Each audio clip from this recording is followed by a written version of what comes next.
Well, welcome everybody. This is Jeff Eisenach. I'm a visiting scholar at AEI, and it's a tremendous honor for us and for me to host the soon-to-be outgoing chairman of the Federal Communications Commission, Ajit Pai, for what we understand will be his final major speech as chairman. So it's a tremendous honor to have him here. I think those who have been following Ajit over the past few weeks know that he's taken the opportunity to spend a little time talking in various venues about his accomplishments and legacy as chairman. And I think he's done the right thing in that regard. So a lot of people wish maybe the president might have seen that and done the same, and we'd all be a little better off for it. But Ajit, you've done a great job as chairman. You've done a great job, and I think it is important to remind people the principles that you put in place and the accomplishments that you've had. Because that really sets the stage for what goes forward. As I count, by my count, you were sworn in as a commissioner on May 14th, 2012. And I don't know that you've counted, but I did earlier today. I think it'll be 3,153 days that you serve. I'm sure it seemed just like yesterday, and you know, time flies when you're having fun. About 40% of that was in the minority, and a little more than 55% was in the majority. And I'm sure that time probably went by faster. And I also want to say we had the pleasure of hosting one of your first major speeches as chairman on May 5th, 2017. And we talked then about your first 100 days as chair and what you'd accomplished at that point. Well, we've got about 1,500 more days to talk about, and just an hour to talk about them. So I want to turn thank you again for being here.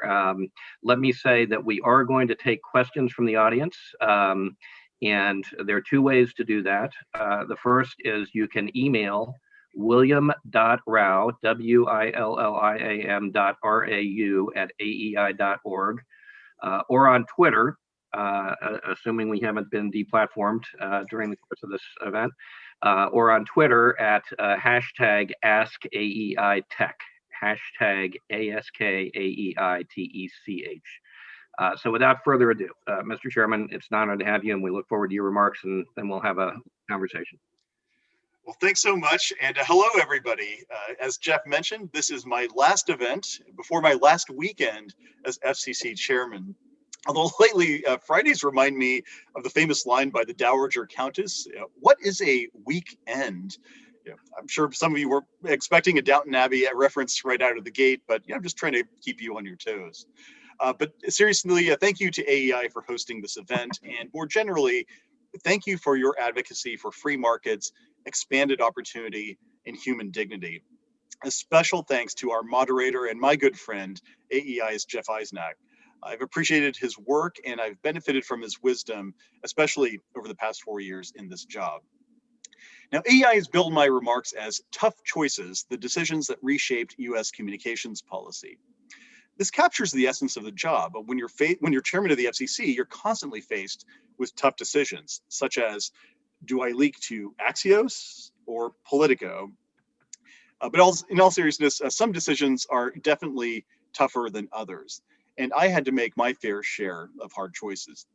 And today I'd like to walk you through 4 of the most challenging calls I had to make over the past 4 years. The details and circumstances of these episodes vary, but I think it's important to say up front that the underlying principle guiding my decisions never changed.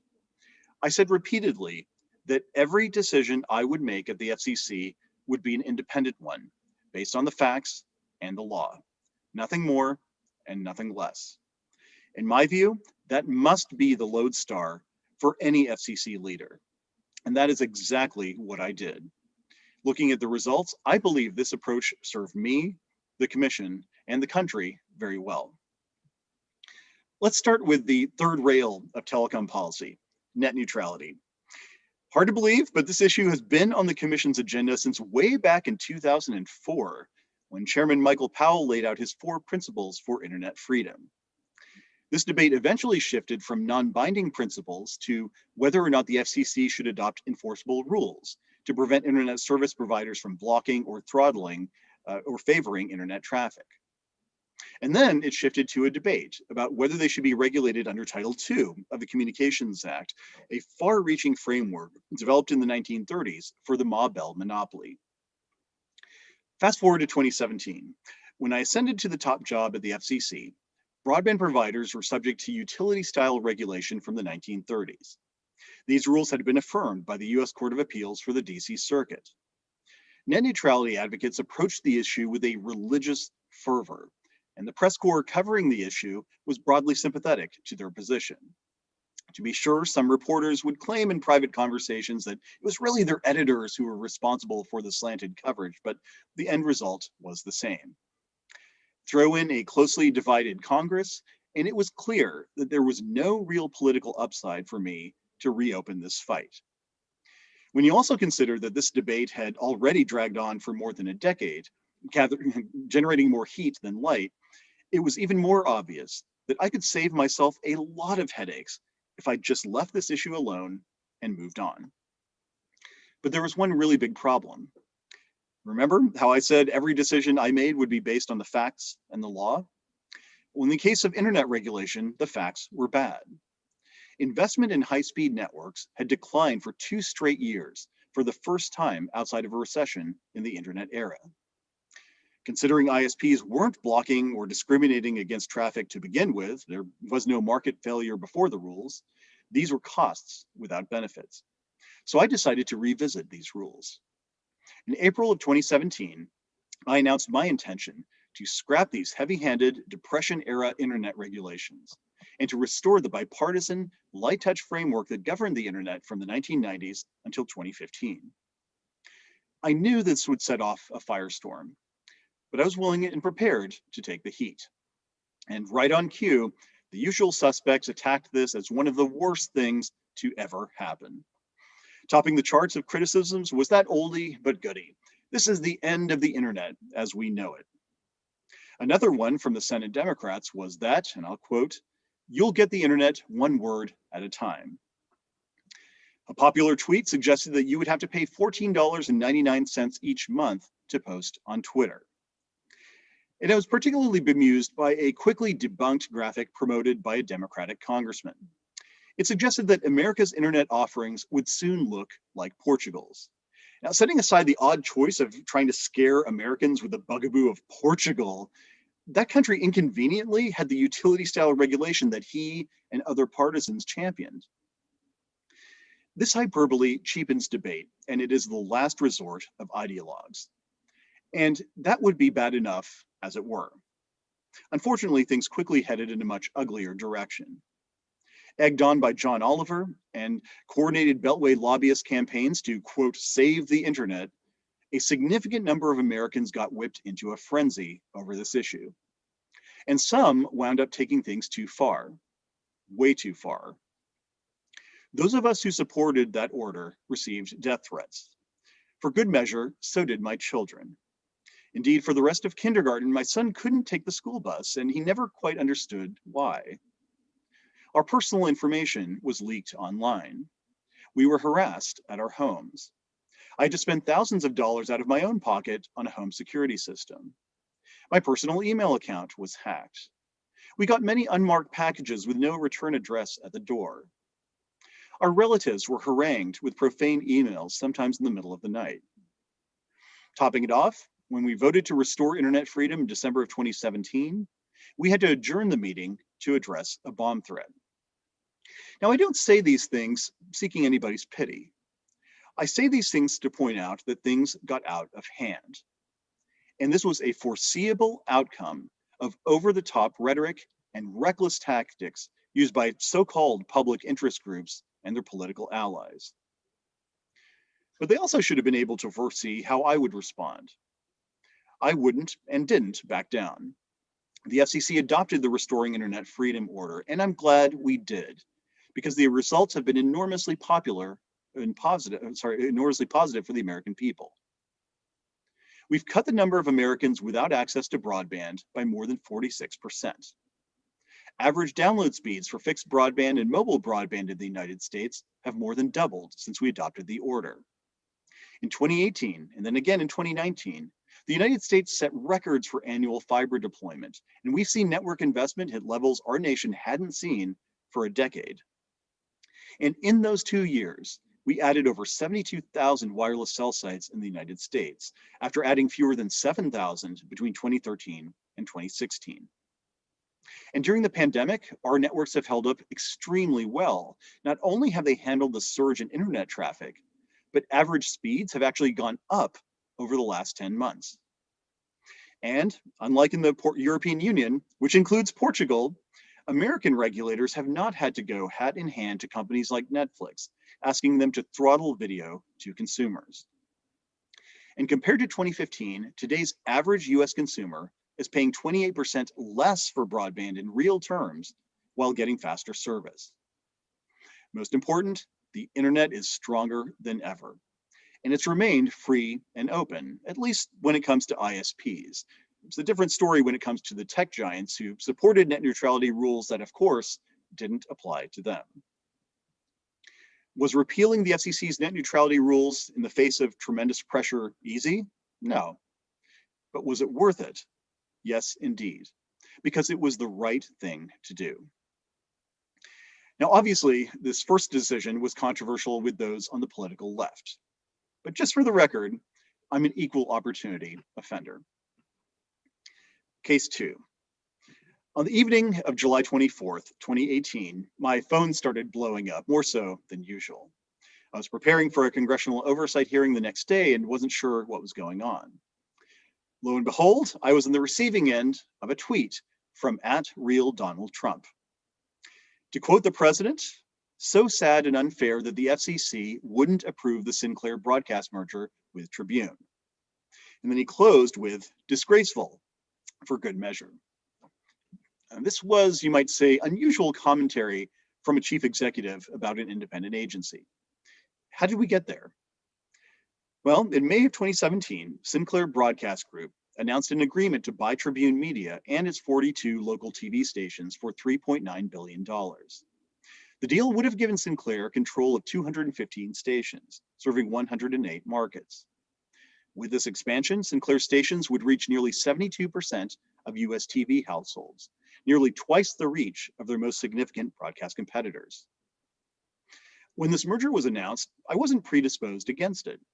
The fact that a broadcaster would be able to reach almost 3/4 of US TV households didn't bother me. As I've said in the past, we don't have special rules limiting how many Americans an internet platform can reach, or how many viewers a streaming service can have, or how many viewers a cable network can cover. Yet we still have 1975 vintage media ownership restrictions for broadcasters and only broadcasters. That doesn't make any sense.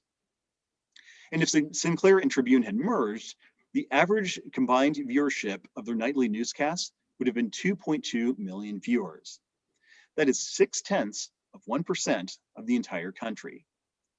Google and Facebook, each of which are estimated to have over 200 million users in the United States, must have been shaking in their boots at the putative competition.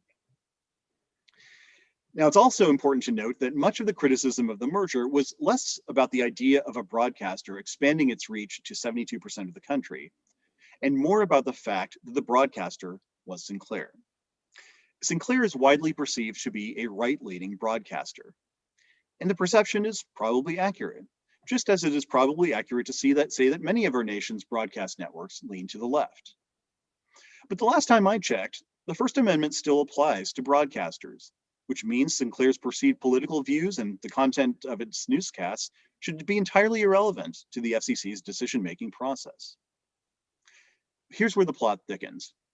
As the merger review process unfolded, serious questions came to light about whether Sinclair was willing to take the steps necessary to bring the proposed transaction into compliance with our national ownership rule.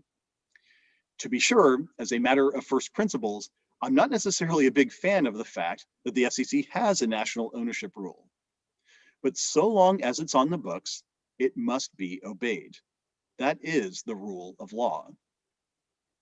Specifically, the evidence suggested that certain station divestitures that had been proposed to the FCC to ostensibly bring Sinclair into compliance with the national ownership rule would have allowed Sinclair to still control those stations in practice, even if not in name. This would have been against the law.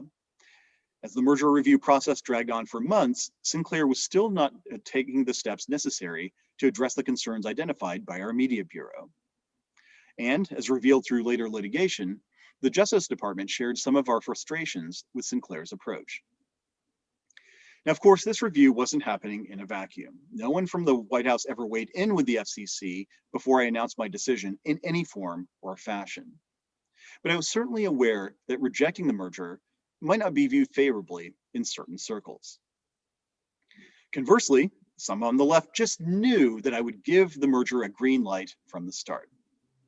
In fact, the day it was announced, former FCC acting chairman Michael Copps said, with classy understatement, that I was, quote, foaming at the mouth to rubber stamp, unquote, the deal. And the House Energy and Commerce Committee Democratic leadership badgered the FCC Inspector General into commencing an investigation into my conduct based on the conspiracy theory of a, quote, three-way quid pro quo involving Sinclair, the Trump administration, and Ajit Pai, unquote. Now, by the way, the Inspector General ultimately found absolutely no evidence of, quote, impropriety, unscrupulous behavior, favoritism towards Sinclair, or lack of impartiality on my part. Not that the partisans who instigated this bogus investigation and then shamefully leaked it cared much. I recount all of this to say that I'd already taken hits from the left on this matter. So given all this, it would have been very, very easy for us politically to overlook concerns raised by the transaction and Sinclair's response to those concerns. Why block the deal and invite a new round of criticism from the other direction, including by potentially provoking the person with the world's loudest megaphone? Looking at this issue through the lens of personal convenience, the choice was easy and it was clear. But it was also wrong.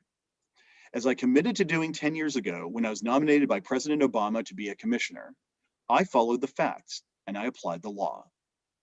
We did that and we unanimously designated the Sinclair-Tribune transaction for a hearing to resolve the disputed issues, effectively killing the deal. Next thing I know, I'm taking hits from the president on Twitter and dealing with the accompanying consequences. Was this experience pleasant? No, but I'd do it all over again. And I would note that you don't demonstrate the FCC's independence by saying you're independent.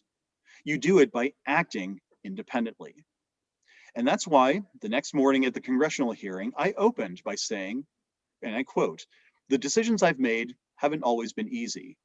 But so long as I have the privilege of serving as chairman of the FCC, I'm going to find the facts, follow the law, and call them like I see them," unquote.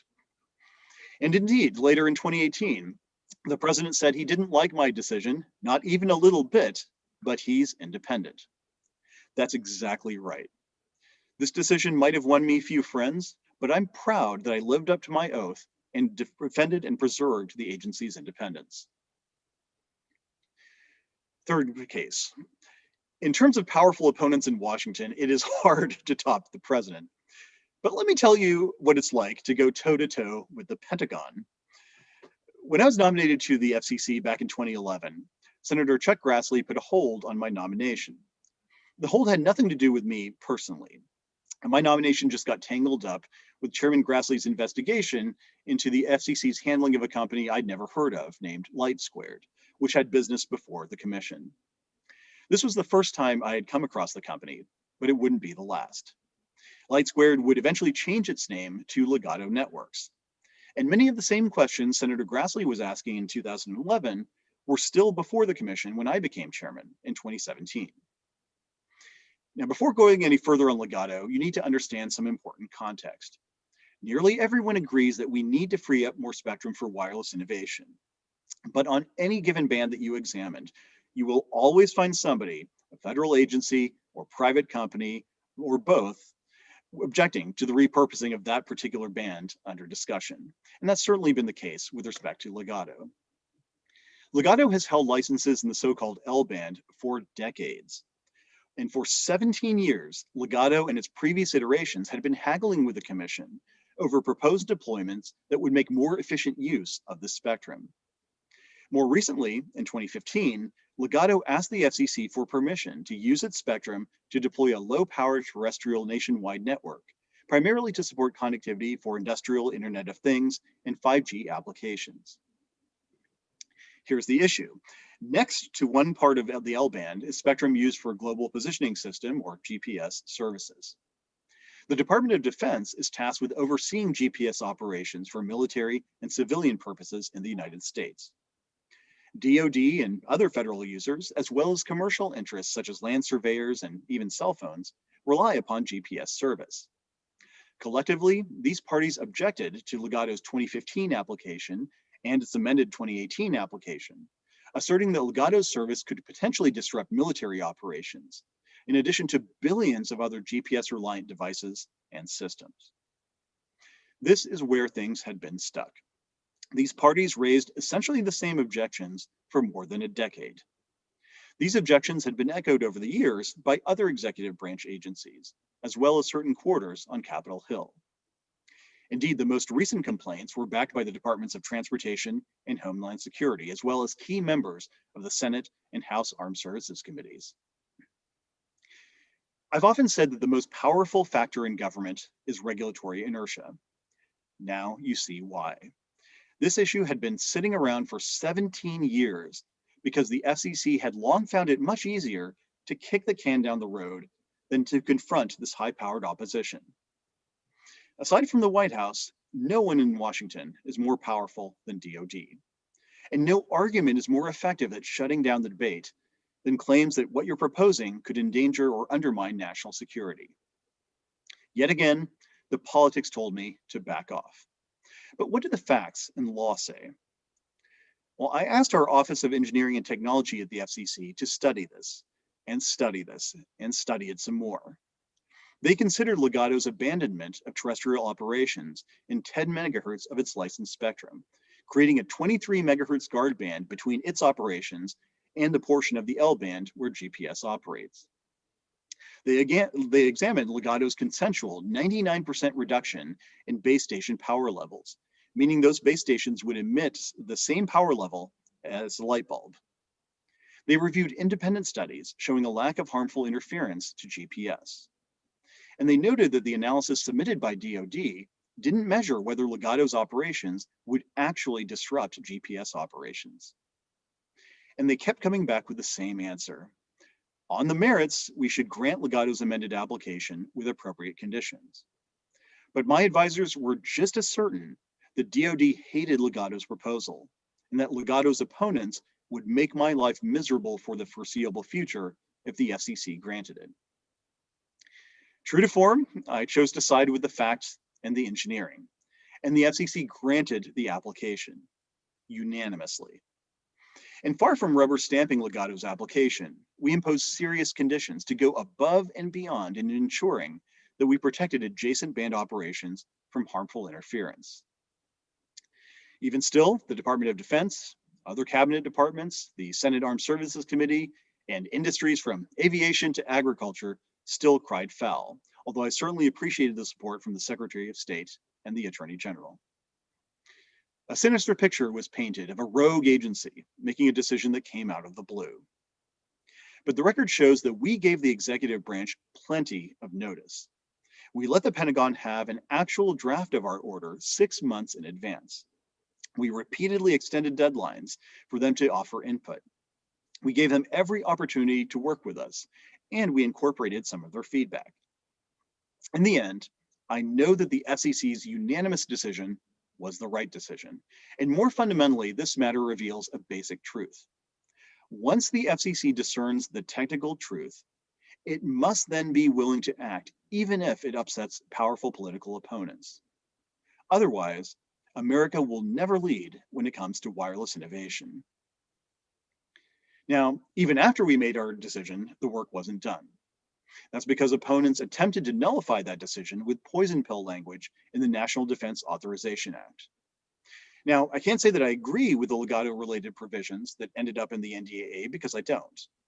But I do appreciate that Congress agreed that the relevant standard is whether the Legato's operations will cause harmful interference rather than the flawed standard backed by DoD. And I'm glad that Congress ended up rejecting the more extreme language sought by our critics. Case 4. Shifting gears, although staying with spectrum policy. It may be recency bias, but I suppose that my favorite hard choice at the moment is the last. And there are over 80 billion reasons why.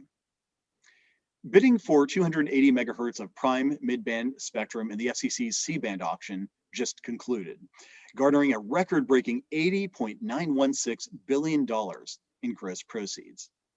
By comparison, the previous record for gross bidding in an FCC auction was about $45 billion. So how did we pull this off?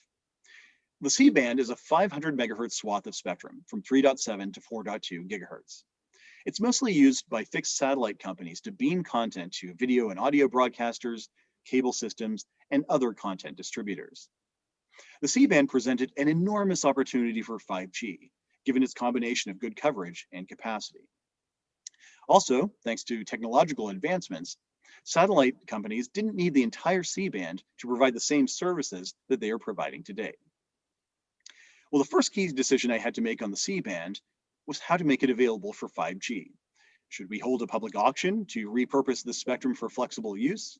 Or should we allow a private sale in which the satellite companies operating in the band would sell rights to a portion of the C-band to an interested party or parties? There were powerful factions on both sides of the issue, and we gave serious consideration to both options.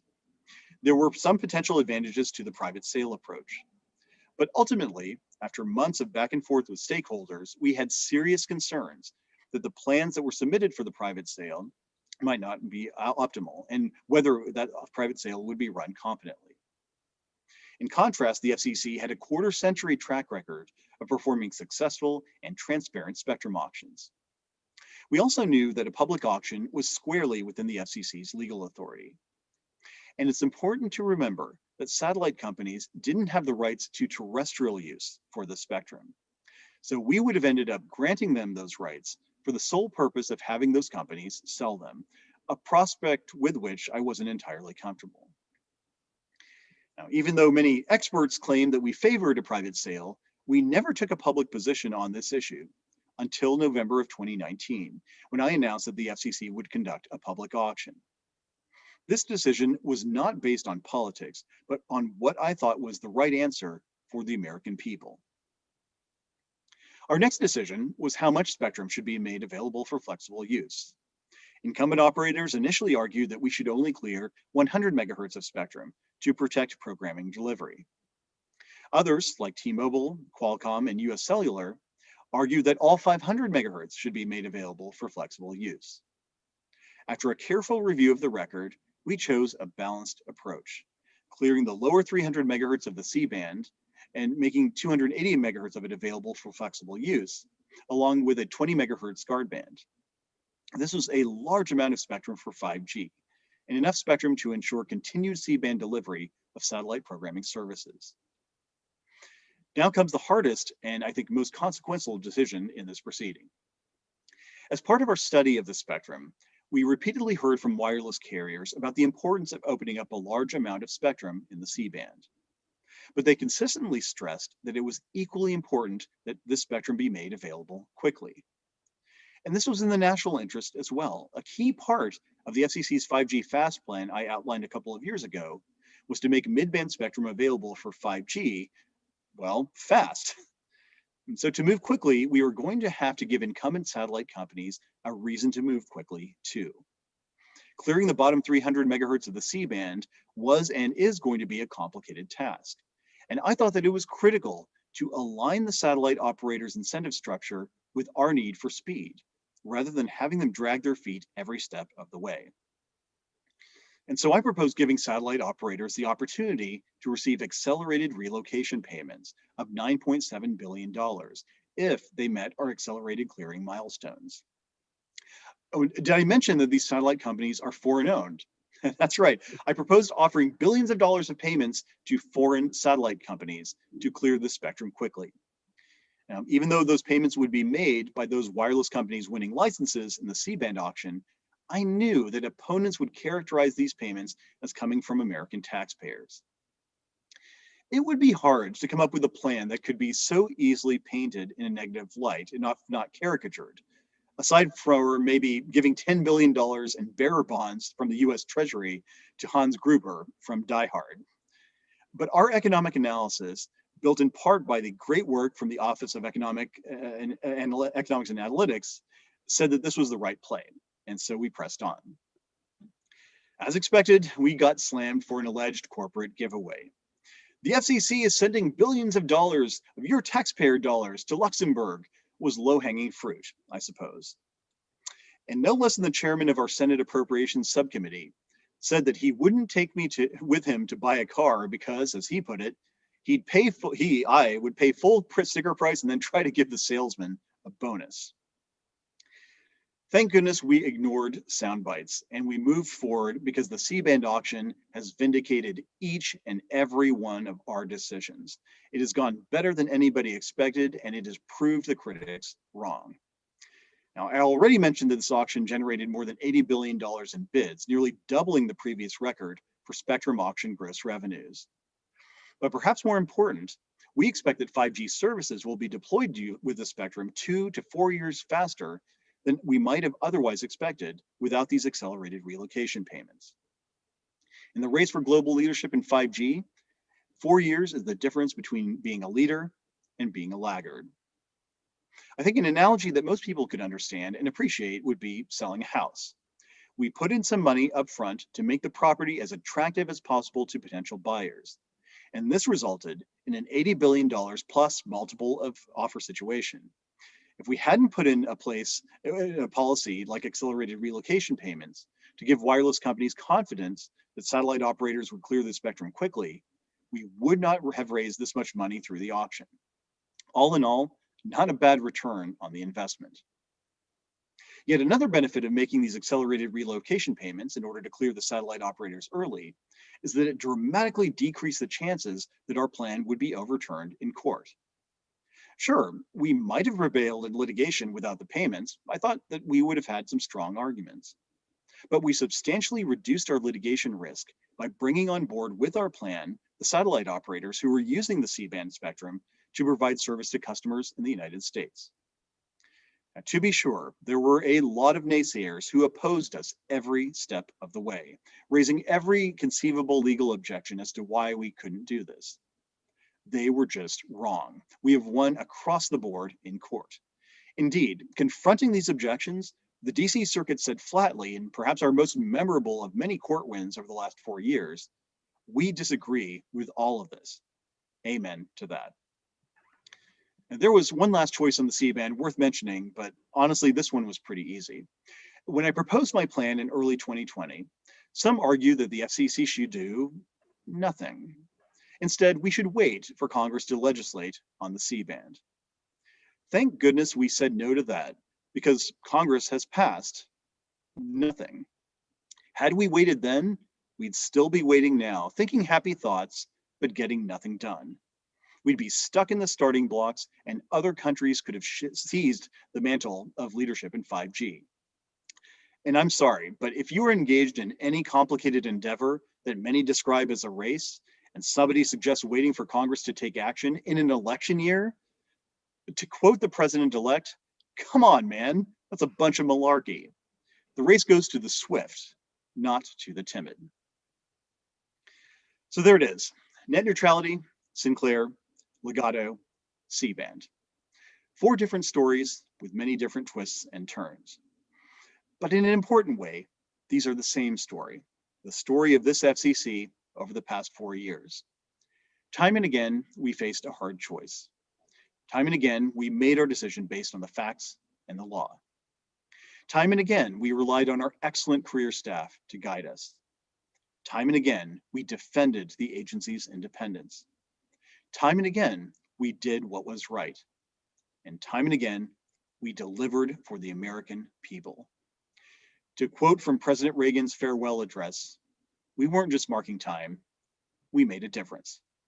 All in all, not bad at all. Thanks again to AEI and Jeff for giving me this opportunity. I look forward to answering your questions. Well, Ajit, thank you for that. And it's been an eventful 4 years. I was proud as part of the transition team to be able to support your ascension to the chairmanship, and told people at the time that if they wanted to know where the commission would be going, they could read your dissents over the prior 4 years, which laid out the first 4 years of your thinking. And I think what you've accomplished over the last 4 years. You mentioned your record in court, and I think at some level that really speaks to the quality of the work. That none of this was done. All of this you mentioned subject to political challenge, tough enough, but also subject to court review. And I think your track record in the court has been extraordinary. So one issue you didn't mention is media ownership, which involves some tough choices too. And we've got a Supreme Court hearing coming up on Monday or Tuesday. What is your any predictions on how that's going to go? Are we finally going to break the decades-old logjam over media ownership? I certainly hope that we will. It has now been 17 years since a divided panel of the U.S. Court of Appeals for the Third Circuit has essentially arrogated to itself the power to set media ownership policy for the entire United States. That's not what Congress... Judge Green all over again. Right. Except in Judge Green's case, you could argue that he did indeed have jurisdiction. In this case, the panel is supplanting itself for the FCC. Congress made the determination that the FCC should look at current marketplace conditions and adjust media ownership regulations accordingly. And I'm hopeful and I'm confident that this Supreme Court will see that both from a procedural standpoint in terms of the FCC, the Third Circuit taking for itself this decision-making process, and in terms of substance, that our decision did indeed comport with the law and the facts, that we made the right decision. So I look forward to an interesting oral argument and hopefully a positive decision in the months to come. Yeah, we'll all be that's been one of the great train wrecks at the FCC, and we're one of the great hairballs, if you will. And if we could get that one untied as kind of your going away present, that'd be for everybody. That'd be a great victory. Let me ask a few kind of going forward questions, and before I do, let me remind people we will take questions from the audience. William Rao at aei.org, william.rau at aei.org, or on Twitter at hashtag AskAEITech, AEITech, AskAEITech. So let me touch on, let me start with the C-band. As you know, I was involved with that in a consulting capacity, and watched you kind of navigate through that thicket. You didn't do everything the way I would have recommended that you do it, but I think the way that you did it, and I told you this at the time, represented a threading of the needle that was very difficult. So congratulations on that, and I think you deserve a lot of credit for getting that done in an environment which was very difficult. Now, though, we're looking at $80 billion, and that may be a glass half full, or in some ways it could be a glass half empty if you're on the check writing side of that $80 billion equation. I think going into the auction, people thought that I think the FCC based estimates on kind of 50 cents per megahertz pop, maybe $40 billion. It's turned out to be closer to $1 per megahertz pop, which is, I think, above any estimate that was submitted. I think the highest estimate actually of the value of the spectrum was put forward by my NERA colleague, Hector Lopez, who said he thought maybe at the top end it might be worth 90 cents. So we've exceeded that. But my question to you, and thinking back to the famous 3G auction in the UK 20 years or so ago, are we experiencing a winner's curse here? Are we taking so much money out of the pockets of the wireless carriers that they're going to have a difficult time financing the build out of their network, which obviously is the whole purpose? A very good question, and with the obvious upfront caveat that I would defer to the expertise of economists and those in finance who probably have a better sense of any particular bidder's balance sheet or the overall structure of those who won from the auctions. I do think that the robust bidding demonstrates that the market perceives, that the winning bidders at least perceive, that there is value, tremendous value, and acquiring the C-band spectrum, then monetizing it over the course of the coming years through the deployment of 5G services within an accelerated time frame. Now, obviously, that will be a determination that every bidder has had to make, and so now they will have to raise the funds, of course, and actually deploy the spectrum quickly. But hopefully, we've put the wireless industry, all the winning bidders, in a position to succeed by making the spectrum available quicker. And how that gets monetized and whether it that's obviously a decision that we'll have to see play out for each winning bidder. Yeah, well, I do want to just repeat and commend you. I think the while we didn't agree on every aspect of the details of the process, I think your recognition about the need for speed here and the essentiality really of 5G from a national interest perspective is one of the hallmarks, big picture hallmarks of your chairmanship, and something for which you just deserve a tremendous amount of credit. And frankly, I think the Trump administration, in general, kind of got 5G in a way that it never, really got enough credit for. We'll leave aside the national 5G network. We don't need to go there. But with that one exception, it's been a pretty good track record.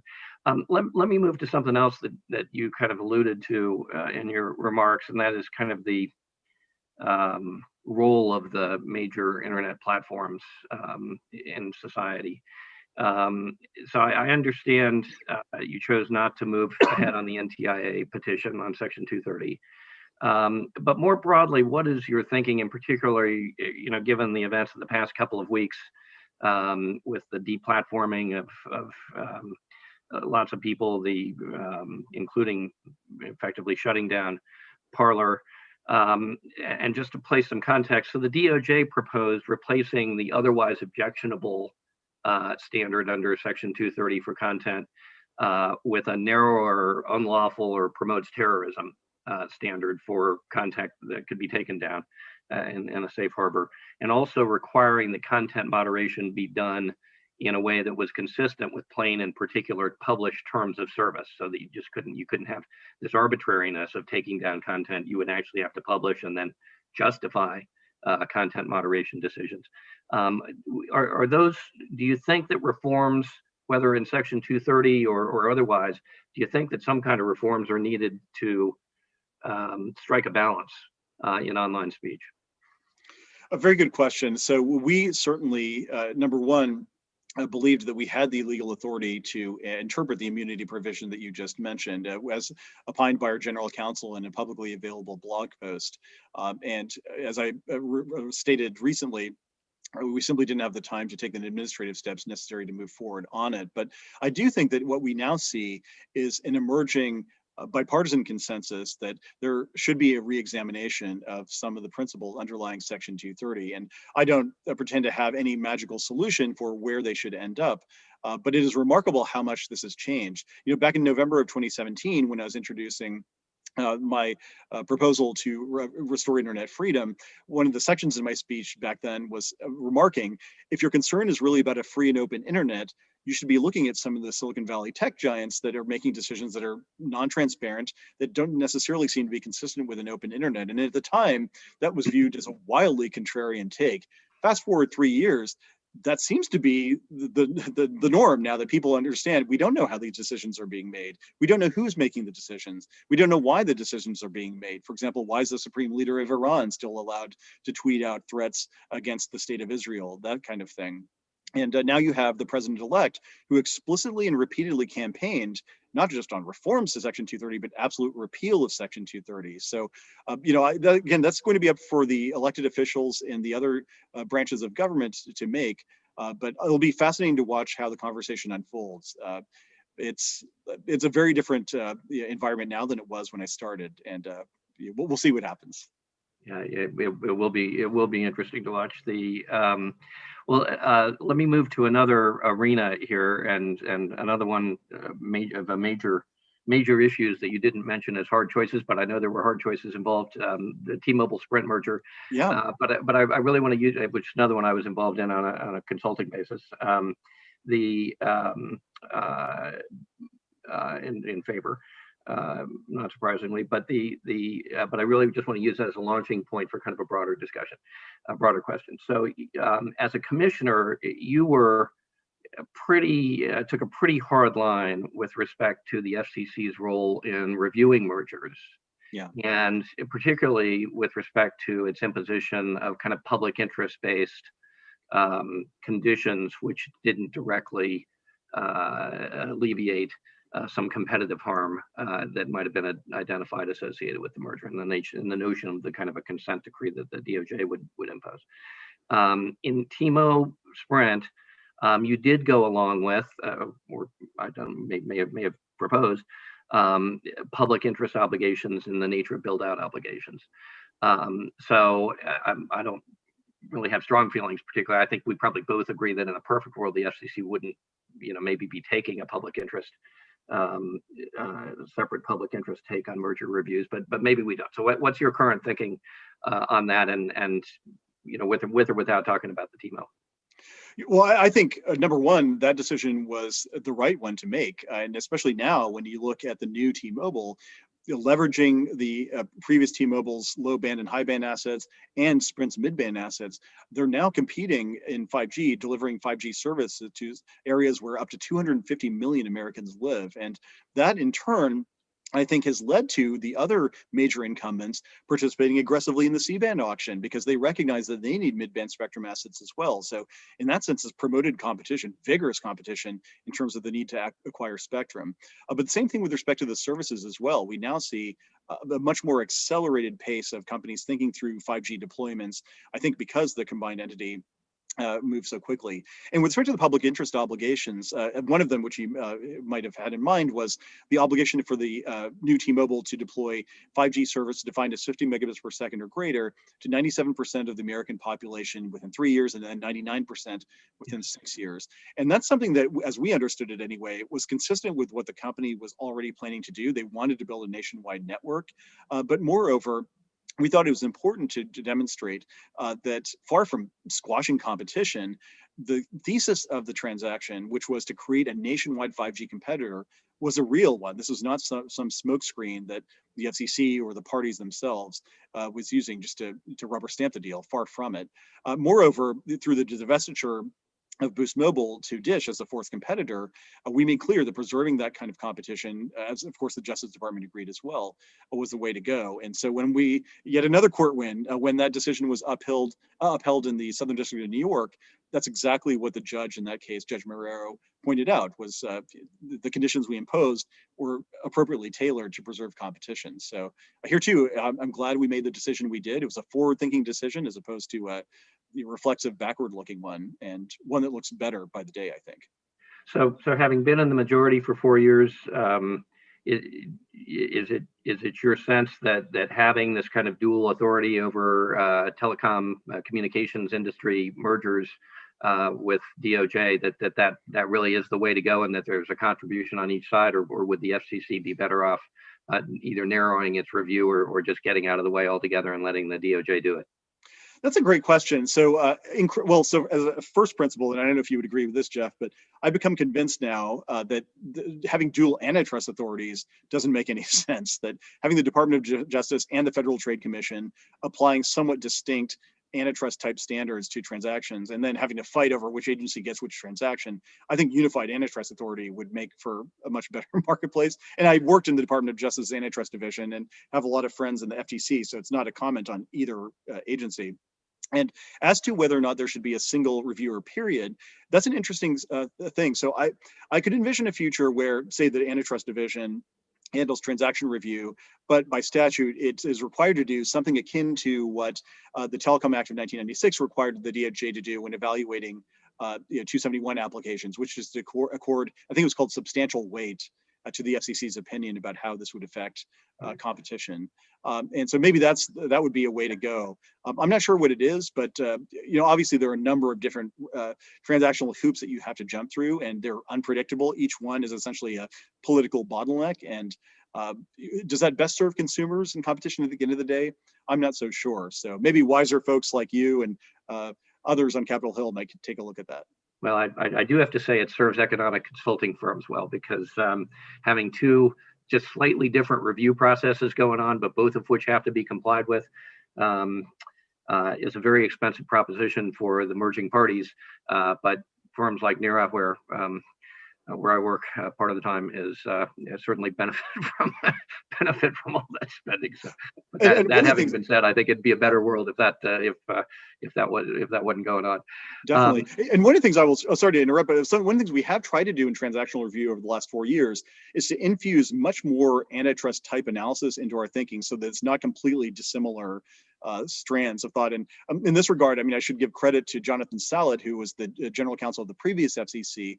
He and I used to have conversations about this, and he, of course, cut his teeth on antitrust law. And that's one of the things I think is good about the agency's transactional review now, is that we've put it more on an antitrust type footing, so that, you know, the perception on the outside, and certainly not on the inside, it should never be, okay, the FCC is just, you know, 3 commissioners putting its finger into the wind and seeing, you know, which way the winds are blowing. That's not the way we should do this kind of work.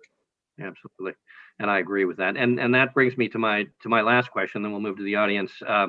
FCC reorganization. As you know, huge fan of your decision to create the Office of Economics and Analytics, and the way you went about doing it, you know, empowered it, I think, in a way that gives it a real opportunity going forward to have bureaucratics. You know, we both understand bureaucratic politics, and to have standing within the organization, including the role that it plays in spectrum auctions. So I thought that was, you know, very well thought out, and you know, evidence, you know, again, of your experience at the commission, your knowledge of the issues. So, and I also have to say, your choice of economists to lead that office has been superb. And from Babette to Jeff Prince to Jerry Ellig and Wayne Layton's role. So your taste in economists is appreciated as well. So looking ahead, I guess, you know, there have been conversations over the course of, I think, maybe going all the way back to Bill Kennard, about the industry siloed organization of the commission, a wireline bureau, a wireless bureau, media bureau, in an age of digital convergence, where a bit's really a bit, and it's hard to kind of draw the lines between these industries. What is your thought in terms of, you know, is the current organizational structure optimal? Would it make sense to begin thinking about moving to a structure? You mentioned the FTC that maybe more closely mirrors the FTC structure, where you have a competition bureau, consumer protection bureau, economics bureau, or something else. What do you think on that front? Well, you mentioned one of the names who, for me at least, has been a guidepost over the last 4 years, Bill Kennard, the great chairman from 1997 to 2001. And for those of you who are interested, if you pull up I believe it's his 1999 strategic plan, and I think this might have been something, Jeff, that you brought to my attention many years ago, he makes exactly these points. And it's incredible how much his thoughts back then resonate even more strongly now, that the FCC staff was siloed, that they were based within a structure that was reflective of the marketplace that was, not the marketplace that is, or that is becoming. And so I do think that the future FCC may want to take a look at that plan and figure out whether or not it makes sense to have people on teams that is based more on function as opposed to, you know, legacy. You have universal service, for example. I mean, that's an area where a huge number of FCC staff across the agency are involved. Would it make more sense to have people centralized for that function? You know, as you mentioned, the Bureau of Competition, that kind of thing. That's a worthy thing to think about. And, you know, obviously, I'm not going to be able to do that big picture thinking the remaining time I have left. But I certainly hope that my successor or successors will take it seriously, because ultimately what we want to do is ensure that the FCC's structure, just as with its policies, reflect the marketplace that we're in and that we want to encourage. And we can't necessarily do that if we're still looking at 1975 or 1934 as our lodestar.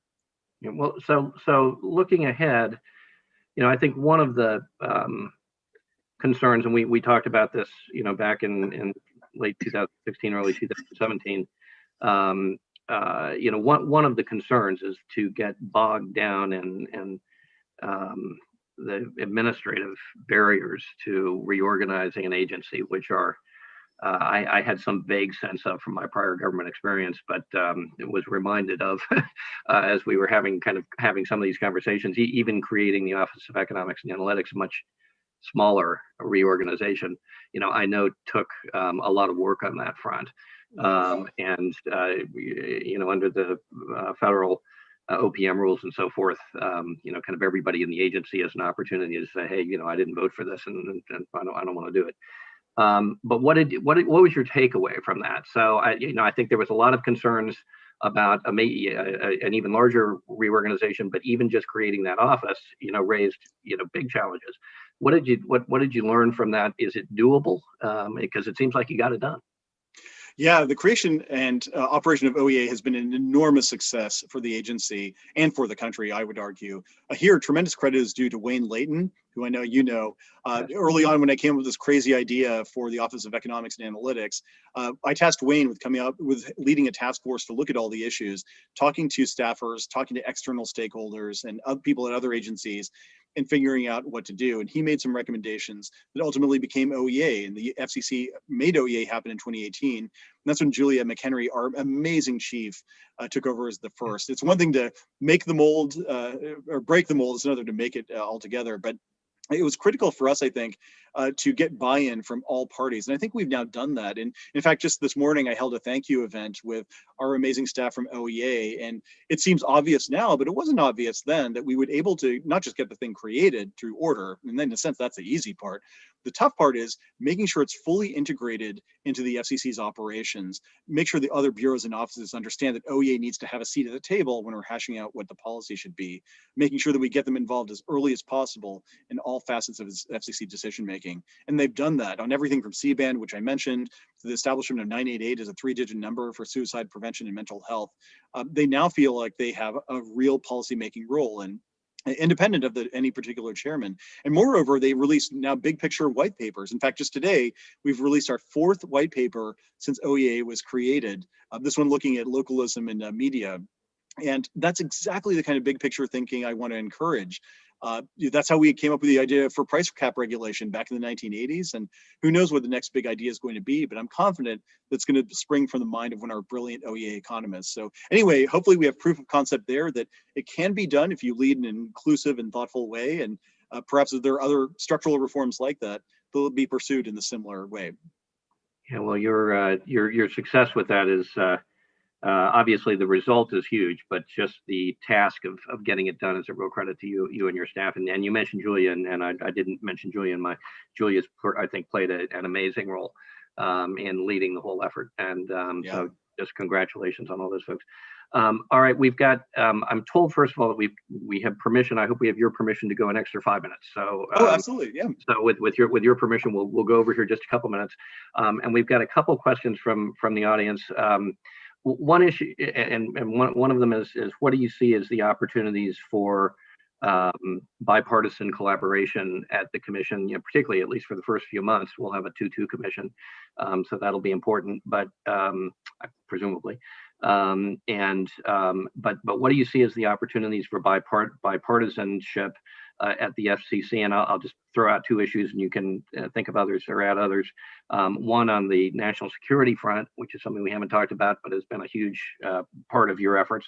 And second, you mentioned that Vice President-elect Biden is calling for the repeal of Section 230. I guess is Section 230 another opportunity for bipartisanship? Well, certainly, I think yes to the first. National security has been one of the areas where the FCC has moved extremely aggressively over the last 4 years and in a bipartisan way. And I'm really proud of the work we've done on things like securing the integrity of the supply chain, making sure that we work with Congress to get financing for small carriers to rip out and replace problematic equipment and other steps like that. And I think that bipartisan work is going to continue into the future. Same thing with some of the other issues that we've handled. We recently, for example, just over the last week, have in a bipartisan and unanimous way adopted changes to the reaffirmed necessary changes to Z-axis location accuracy for those who are calling 911, and with respect to the 2.5 gigahertz auction, which is an auction that's very important, I think, for us to hold this year in order to continue to promote American leadership in 5G. Now, there are going to be some issues, of course, where commissioners disagree, and there might be some issues like Section 230 where that would be the case. And so we'll see where things go. Obviously, it's always the prerogative of the chair. And one thing that I've learned over the last 4 years is that this is a really hard job. And I want to make sure that I support the future FCC as much as I can. I wish them all the success in coming up with bipartisan solutions to these problems, because the FCC's success is ultimately the country's success. And so I'll be rooting for them from the sidelines every day as they do their important work. Well, absolutely. Well, one more question, and I know this has got to be an area of bipartisan agreement, but I don't think you can put it down as a A plus. Maybe your efforts have been an A plus, but the results are still not completely successful. Why can't we get rid of the damn robocalls? Oh my God! Yeah, the audience asks. Absolutely, and here I'm looking forward to seeing our reforms really take more of a bite out of this problem. For example, the full implementation of Shake and Stir, which we mandated under this FCC, making sure that carriers are blocking some of these obviously spoofed robocalls by default, making sure that we set up fully the reassigned numbers database, making sure that the future FCC continues to take some of the aggressive enforcement action against robocallers. One such fine we just adopted recently this week, as a matter of fact. So I think there too, I know it's frustrating for consumers. I'm a consumer myself, of course. I get these robocalls and it drives me crazy. But I know that we are doing a lot in order to try to stem the tide, and hopefully the consumers see the relief or hear the relief more accurately that they deserve in the time to come. Absolutely. So when we do Zoom calls like this, we don't have to go around turning off every phone in the house so that we're not interrupted by robocallers 5 times during the hour. So, exactly. Well, Ajit, listen, it's just been fabulous having you with us. I've got one last item I want to talk with you about. Oh, okay. One of the things that I think a key to your success, and frankly, something that I did not know about you at all at the time that you became chairman, is that you have a very colorful personality. You have a great sense of humor. There's the Reese Cup mug, and your presence on Twitter, whether it's you don't say or sleep well, boys and girls, is really, it's a source of humor and a humorous touch, which is much needed given the kind of state of the political debate, a lot of which you referred to in your speech. So the fact that you've gone about this with joy and a happy attitude has been great. And one part of that has been your reverence and support for this football team. And which I've never really paid very much attention to out in Kansas. But I guess they're a pretty good team. But I started paying attention to them more closely when it became clear that they're going to be playing my Cleveland Browns on Sunday. So I know yes. where you're going to be at 3:05 on Sunday afternoon, and I will be in the same place in my house in front of a television. I sent you a package earlier. I don't know if it made it through the security, but you should have gotten a package from Amazon a couple days ago with a T-shirt in it, and the T-shirt is the other side of this T-shirt. The T-shirt I sent you is a Cleveland Browns T-shirt. Hold on 1 second. What I have here.